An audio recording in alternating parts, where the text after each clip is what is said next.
আসসালামু আলাইকুম, সবাইকে শুভেচ্ছা। এগুলো হচ্ছে এই যে অ্যালোভেরার গাছ এবং পরিণত গাছ। এগুলো থেকে এখন পাতা কেটে কেটে বিক্রি করা হয়। সেই গাছগুলো এখন কেটে ফেলা হচ্ছে। কেটে ফেলা দেখে অনেকে যারা বুঝবেন না, যারা নতুন দেখবেন তারা হয়তো বুঝতেছেন যে গাছগুলো কেটে ফেলছে কেন। আসলে এগুলো কেটে এক জায়গা থেকে নিয়ে নতুন করে আরেক জায়গায় রোপণ করা হয়। ওই যে নিচের মাটির নিচে যে গোড়াটার যে মাটির নিচের অংশ সেটা মাটিতে থেকে যায়, পরে ফেলে দেওয়া হয়। আর এই যে গাছটা উপর থেকে নিয়ে সেটি আরেক জায়গায় রোপণ করা হয় এবং সেই রোপণ করার জন্য এই যে গাছগুলো এখানে এইভাবে কেটে নিচ্ছে। এবং এই যে দেখেন এখানে এই গোড়া তুলে ফেলছে। গোড়া তুলে ফেলার পরে ওই যে এখান থেকে আরেক জায়গায় নিয়ে যাচ্ছে। দেখেন, দেখাই পুরো প্রক্রিয়াটা।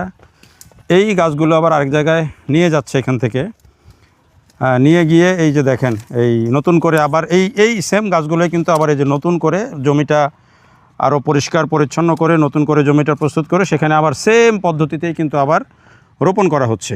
এর কারণ হলো এটি নতুন করে আবার রোপণ করলে নতুন শিকড় গজাবে, নতুন পাতা আসবে, গাছের চেহারাটা ভালো হয়ে যাবে এবং এই গাছের নিচে যে নতুন কুশি বের হয়েছিল, নতুন যে চারা বের হয়েছিল সেগুলো সরিয়ে দিলে মূল যে পুষ্টিটা এটা পাবে এবং পাতাগুলো স্বাস্থ্যবান হবে। এটা হচ্ছে উদ্দেশ্য এবং এটাই হচ্ছে পদ্ধতি। এবং এই পদ্ধতিতেই কিন্তু এই অ্যালোভেরার যেই নতুন ক্ষেত সেটি করা হয়। অর্থাৎ এই গাছ কিন্তু বারে বারে করে গাছ চারা রোপণ করতে হয় না।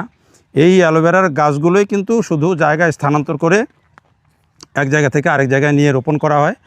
এই যে রোপণ করা হচ্ছে দেখেন, বিরাট এরিয়া ধরে এগুলো যে এনে রাখা হয়েছে, এগুলো রোপণ করা হবে। তো রোপণ করা হচ্ছে, সেভাবে রোপণ করার জন্য সারিবদ্ধভাবে রাখা হয় যাতে করে সুন্দর করে এগুলো রোপণ করা যায়।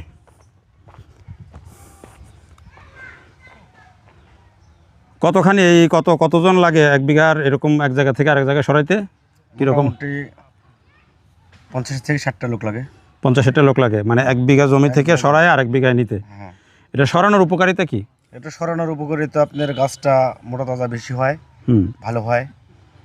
আচ্ছা, এই কারণে মানে এই গাছটা বছরের পর বছর চলতেছে একটাই গাছ। একই গাছ আমি একই জায়গায় রাখবো, পাতা ভাঙতে ভাঙতে অনেক উঁচা হয়ে যায়। হ্যাঁ, উঁচা হয়ে যাওয়ার পরে এই গাছটা আর রাখা সম্ভব হয় না। আচ্ছা, গাছটা বর্ষা আসলে পড়ে যায়। ওই যে যেমন ওই পারে আছে ওগুলো আবার সরাইতে হবে। ওগুলো বর্ষা আসলে অনেক গাছগুলো বৃষ্টিতে হিলে পড়ে যায়, তখন ওগুলো মানে এটা নষ্ট হয়ে যায়। গাছটা বসানো প্রতি বছর।